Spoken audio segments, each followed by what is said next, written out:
అందరికీ నమస్కారం. అరుణాస్ కిచెన్కి స్వాగతం, సుస్వాగతం. ఈరోజు ఈ వీడియోలో పెరుగు బెండకాయ కర్రీ ఎలా చేయాలో చూద్దాం. ఫస్ట్ మనం పొయ్యి మీద కడాయి పెట్టుకొని అందులో తగినంత ఆయిల్ వేసుకొని మనము బెండకాయ చారుకి ఎలా కట్ చేసుకుంటామో సేమ్ ఆ సైజులో బెండకాయలు కట్ చేసుకొని ఆయిల్లో బాగా వేయించుకోవాలి. కొంచెం ఆయిల్ కొంచెం ఎక్కువనే వేసుకొని వేయించుకున్న తర్వాత మనం అది కర్రీకి కూడా సరిపోతుంది.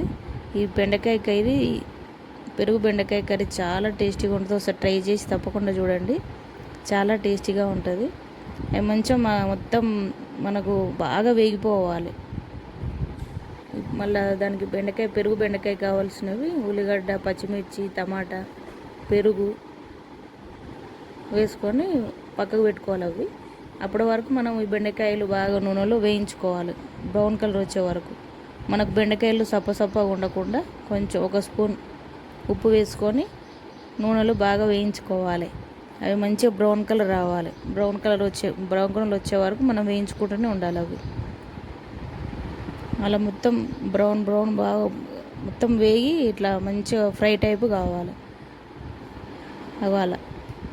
అలా అయ్యాక మనము వేరే బౌల్లోకి తీసుకొని పక్కకు పెట్టుకోవాలి. అవి మొత్తం అన్నీ మనం ఆయిల్ సపరేట్ చేసుకుంటూ తీసుకోవాలి. అది మన కర్రీకి మళ్ళీ కర్రీకి ఉపయోగపడుతుంది అది. అందుకే ఇట్లా బెండకాయల సైడ్కి ఇట్లా అని పక్కకు తీసేసుకోవాలి. అవి తర్వాత దాంట్లో జీలకర్ర, ఆవాలు, శనగపప్పు వేసుకొని మంచిగా కలుపుకోవాలి. అలా తర్వాత కొంచెం కరివేపాకు వేసుకొని కలిపి ఉల్లిపాయలు కూడా ఎమ్మటే వేసుకోవాలి. అది ఆ వేడిలోనే సరిపోతుంది మంచిగా. ఒక 2 ఉల్లిగడ్డలు అయితే మస్తు అవుతాయి. 2 ఉల్లిపాయలు వేసుకొని అవి కూడా కొంచెం బ్రౌన్ కలర్ వచ్చే వరకు కలుపుతుంటూ మళ్ళీ ఈ ఉల్లిగడ్డ కూడా వేగడానికి ఒక స్పూన్ ఉప్పు వేసుకొని మంచిగా బ్రౌన్ కలర్ రావాలి. ఏ కర్రీకైనా మనకు ఉల్లిపాయలు బ్రౌన్ కలర్ వస్తే చాలా టేస్ట్గా ఉంటుంది.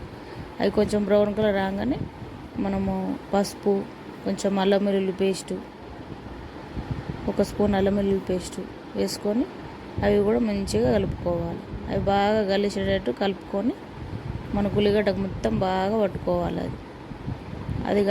అది ఉల్లిగడ్డ వేగాలి మంచిగా. అది వేగినాక పసుపు, అల్లం, ఉల్లిగడ్డ బాగా వేగాక తర్వాత ఒక 4 టమాటాలు వేసుకొని మొత్తం ఉల్లిగడ్డలన్నీ మొత్తం మగ్గిపోవాలి. అవి నూనెలని ఉడుకుకు మనం వాటర్ గీటర్ ఏం వేయొద్దు. ఇప్పుడు మంచిగా మూత పెట్టి బాగా ఉడకనివ్వాలి. ఉడికినాక మంచిగా టమాటా బాగా అట్లా మెత్తగా మ్యాష్ కావాలి. ఎందుకంటే పెరుగు బెండకాయలో టమాటా వేసినట్టు కూడా కనిపించదు, అంత బాగా టేస్టీగా ఉంటాయి. అట్లా మనం బాగా మగ్గబెట్టాలి. మంచిగా బాగా మగ్గినాక మగ్గుతున్నప్పుడు ఏం చేయాలి, కొంచెం ఇంట్లో తయారు చేసిన గరం మసాలా కొంచెం వేసుకోవాలి. తర్వాత ఆ టమాటా మగ్గిపోయింది. తర్వాత ఒక 2 స్పూన్లు మనకు తగినంత కారం, కర్రీకి ఎంత కావాలో అంత కారం వేసుకొని బాగా కలుపుకోవాలి. మొత్తం టమాటా మొత్తం మన కారంలో మొత్తం మగ్గిపోతుంది. ఇంకా టమాటా ఉప్పి అది మనకు మంచిగా పచ్చడి టైప్ అవుతుంది. మెత్తగా దగ్గరికి అట్లా కావాలి. అది మళ్ళీ ఒకసారి మూత పెట్టుకొని దాంట్లో కొంచెం కొత్తిమీర చిన్న కడిగి కట్ చేయాలి. ఎప్పుడైనా కొత్తిమీరని కట్ చేసినాక కడగకూడదు, అలా విటమిన్స్ అన్నీ వెళ్ళిపోతాయి. అప్పుడు మనము అట్లా కొత్తిమీర కాడలతో కడిగి తర్వాత చిన్నగా కట్ చేసుకోవాలి. కట్ చేసుకొని అప్పుడు మళ్ళీ మూత తీసి మళ్ళీ టమాటాల్లో ఆ కొత్తిమీర వేసుకుంటే మంచి కొత్తిమీర టమాటాకు పట్టుకుంటుంది అన్నట్టు, స్మెల్ బాగుంటుంది. అది మంచిగా అట్లా మొత్తం కలిసేటట్టు కలుపుకోవాలి. కలుపుకున్న తర్వాత ఇక వేగినవి కారము అవి మంచిగా కలిపిన తర్వాత మనము ఆ పెరుగు వేసుకునేటప్పుడు మాత్రమే సిమ్లో పెట్టాలి. ఎప్పుడైనా మనం పోయి సిమ్లో పెట్టి పెరుగు వేసుకోవాలి. ఆ పెరుగులో కూడా మనము కొంచెం ఉప్పు, కారం, అల్లం వెల్లిగడ్డ, గరం మసాలా అన్నీ వేసి కలుపుకుంటే ఏమవుతుంది అంటే మనకు పెరుగు వలగదు అన్నట్టు. ఇప్పుడు ఈ టైంలో మొత్తం ఉల్లిగడ్డ, టమాటా, కారం అంతా వేసుకున్నాం కదా, వేసుకున్నాక అవంతా దీనికి కలవాలి మొత్తం. అప్పుడు మనం పెరుగు సిమ్లో పెట్టి మాత్రమే, హైలో పెట్టేస్తే పెరుగు వలిగిపోతుంది. సిమ్లో మాత్రం పెట్టి వేసుకొని కలుపుకొని మళ్ళీ మూత పెట్టేసేయాలి. అవి మంచిగా కొంచెం ఆయిల్ బయటికి అట్లా తేలినాక చూడండి పలిగిందా, పలగలే. అందుకే మనం సిమ్లో పెట్టి వేస్తే మాత్రమే ఇట్లా వలగకుండా మనకు పెరుగు వేసినట్టు కూడా కనిపించదు. టేస్ట్ మాత్రం సూపర్ ఉంటుంది.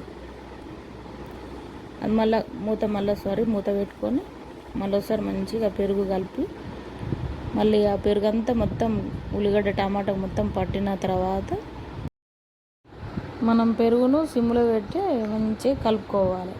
అలా కలిపితే ఏమవుతుందంటే మళ్ళీ పెరుగు విరగకుండా మంచిగా మనకు అట్లా బాగుంటుంది. పెరుగు విరిగిపోతే టేస్ట్ పోతుంది. తర్వాత మనము వేయించుకున్న బెండకాయలను అల్లు వేసి కాసేపు కలుపుకోవాలి. అది బాగా దాంట్లో కలిసి కొంచెం బెండకాయ పట్టుకునే వరకు కొంచెం కలిపి ఒకసారి కలుపుతూనే ఉండాలి. ఎందుకంటే అలా మళ్ళీ బెండకాయ మళ్ళీ సప్పగా అయిపోతుంది కదా. ఈ పెరుగు బెండకాయ అంతా కలిసి ఉంటే ఒకసారి మూత పెట్టి తర్వాత మళ్ళీ మూత తీసుకొని కొంచెం గ్రేవీ కోసము మళ్ళీ ఒకసారి కలిపి మళ్ళీ ఒకసారి మూత పెట్టుకొని అదే మగ్గనివ్వాలి. కొంచెం ఆయిల్ అట్లా సపరేట్ అయ్యే వరకు మగ్గనివ్వాలి. మగ్గాక మంచిగా అట్లా ఇట్లా కూడా బాగుంటుంది. కొంచెం మనకు డ్రై కావాలంటే ఇట్లనే బాగుంటుంది. లేదంటే మనకు కొంచెం లిక్విడ్ ఉండాలంటే మనం వాటర్ అట్లా ఒక టూ గ్లాసులు అంటే చాయ్ గ్లాస్ 2 గ్లాసులు పోసుకుంటే కొంచెం లిక్విడ్ లాగా ఉంటుంది. ఎందుకంటే ఆ వాటర్లో కూడా మనకు మగ్గి బెండకాయ పెరుగు టమాటా ఉల్లిగడ్డ అన్నీ మంచిగా బెండకాయకి మంచిగా పట్టుకుంటాయి. మళ్ళీ కలుపుకొని తర్వాత మూత పెట్టేయాలి. మూత పెట్టుకొని ఒకసారి చూడండి మంచిగా ఆయిల్ బయటికి తేలుతుంది. ఈ పెరుగు బెండకాయ కర్రీ ఒక నిమ్మకాయ పచ్చ కూడా వండుకుంటే బాగుంటుంది టేస్ట్. అన్నీ ఒకసారి ట్రై చేసి చూడండి ఎంత కలర్ఫుల్గా టేస్టీగా ఉంటుందో. ఒకసారి మా ఇంట్లో తప్పకుండా ట్రై చేసి చూడండి. తప్పకుండా సబ్స్క్రైబ్ చేసుకోండి. ఇది కర్రీ టేస్ట్ చేసి నాకు కామెంట్లో పెట్టండి. లైక్స్ కూడా చేయండి ప్లీజ్ దయచేసి. ఇది కలిపి ఒకసారి మూత పెట్టండి. తర్వాత మంచిగా వాళ్ళ కలర్ఫుల్గా వస్తుంది. కంపల్సరీ షేర్ కూడా చేయండి. పెరుగు బెండకాయ కర్రీ రెడీ. Thank you.